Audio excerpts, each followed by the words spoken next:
Hello, my name's Tina McDonald. Thanks for tuning in today.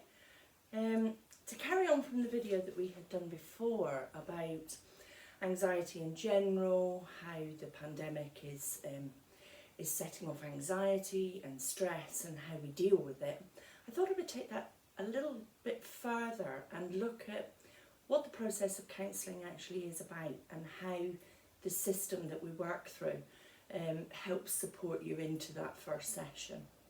So I'm going to call this video dipping your toe in the water of counselling, because I feel that that's the beginning of the process. The very first thing we do is to tentatively have a look together at whether it's something we can do. Can we work together? Do we have an initial start of a therapeutic relationship? So when you decide that the issue or culmination of issues, as we've talked about before, what brings you to counselling, gets you to the point that you want to do something else about it. You want to take it that step further than trying to deal with it yourself, trying to match your own coping strategies, or simply that your support network or you're taking it to friends for a chat is not enough. It's not moving that along for you. So the first thing that I would suggest you do is to phone a counsellor. Phone your counsellor that you choose on. Have a look at the website, have a look and see if they have a Facebook page, or if they do something like this, a YouTube channel, just to get a feel of how they work as a person and as your potential counsellor. So what I normally do is I suggest that we either meet briefly online or we have a phone call at a set time, and during that 10-15 minute chat we do just that. We chat, we don't counsel, we tell each other a little bit about ourselves as people, not necessarily even touching on why you would want to come to counselling, but just who we are as people and what our starting point is of this meeting. The next thing that we would do from there is that I would suggest you book an assessment meeting. Now, with an assessment, the way that it works is probably the only time that through our meeting, however long we work together, I would simply be asking questions. Questioning is not normally something a counsellor would do, but in an assessment I would like to ask questions about why you're coming to counselling. Have you had counselling before? What worked? What didn't work? Medication, support networks, and briefly, without counselling, briefly have a look and see what it is that's bringing you to counselling, and what layers underneath that do we need to look at together in order for you to address that initial goal of what it is you want to do. What do you want to see change along the way? And also, I would probably fill in with you, again, whether it's by phone or online, we would fill in a thing called a core score together.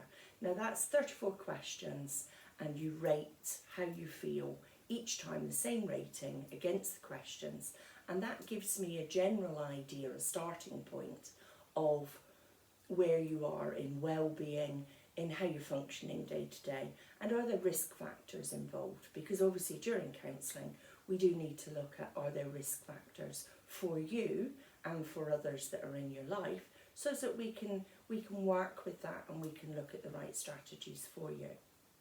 Then we would, between us, we would decide whether it was going to be a couple of sessions, a one-off session, or whether we would maybe have 5 sessions and then review where we're at. Everything is flexible, but obviously we have diaries, we book in.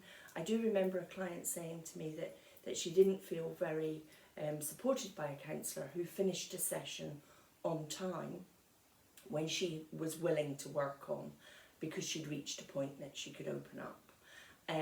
But we do have diaries and we are respectful. We do have time boundaries, so we will allocate you an hour, and during that time, that's our time together, completely at one with each other, working on whatever we need to. But at the end of that session, just as if we were in an office, face-to-face counselling, there would always be a cut-off time, because there might be other clients who are also then booked in. We might have paperwork, we might have meetings, We have to do continual training. So all of those things are also running in the background. Now, because it's private counselling, the other thing that I would insist on bringing into the room would be honesty about finances for your benefit. Again, to take that anxiety out of the meeting so that we can discuss finances. In an ideal world, it would be wonderful if we could meet every week in, week out, and continually be working away. But I know that realistically, that would then be an impact on many people's finances. So to meet once a fortnight or even once a month, if that's what your budget allows, that's what we work to. But if we both have that conversation at the beginning, then it takes all of that stress out of the picture. There is absolutely no point in coming, whether online or face-to-face, to a counselling session when the back of your mind is elsewhere, worrying about what's going on in the bank. Timing as well. Yes, we do have diaries, yes, we do keep that, and lots of us work several jobs because there are not very many full-time paid jobs, and ethically, we give our everything in a session, so you couldn't be working all day, every day counselling only. But it does mean that we have flexibility to be able to fit in with your lifestyle. So when we are not all in lockdown, it might be that a Tuesday afternoon at 3 o'clock, that fits in perfectly with your life, and that's what we try and work to. And again, this is all pre-sorted, it's all pre-arranged, and we do this at the assessment. We tend to try and keep the same time, same day for every session, because that works easier for routine and for our diaries. So that's the way that the processing work. We have a chat, not counselling, just a little chat to say, can we work together? This is who I am as a person. And then we arrange a set time for an assessment, and the assessment will be the only time that I'll be asking lots of questions to find out the things I know in order for us to begin. And then we arrange what time and what place and how often, the regularity that we're going to meet and then counsel. And from that point only, then we decide when the first counselling session will begin. At that point, we exchange a contract. The contract tells us both the things that are expected, timings, payments, when they're to be made, things that legally I have to explain to you. Everything between us is confidential, but there are certain areas, harm to self, harm to others, terrorism, money laundering, and child protection. Those things, if ever they were to come into the room and I deemed them to be a problem, so if harm to self or harm to other came up, for example, then I would have to take that out with the room and report it. I would also explain to you that I have a supervisor, a clinical supervisor, which all counsellors who are working with qualifications and ethical boundaries and membership bodies, we all have supervisors that once a month we meet up with, and we offload our caseload. We don't identify our clients, but we identify how we are working and what we are working together.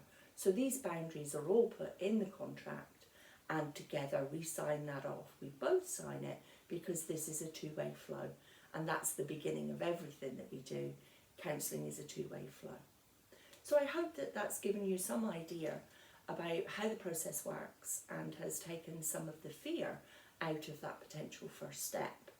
The other thing, of course, I would like to say is please leave some comments below and please subscribe, and moving forward we'll take it from there. I'm a pluralistic counsellor, so my next video will be to explain how I work and what pluralism really means, to give you an idea. And moving forward I'll look at other theories as well, but I'll start off, of course, with my own. So thanks very much. I hope it was some help, and we'll take it from there. Thanks very much. Bye-bye.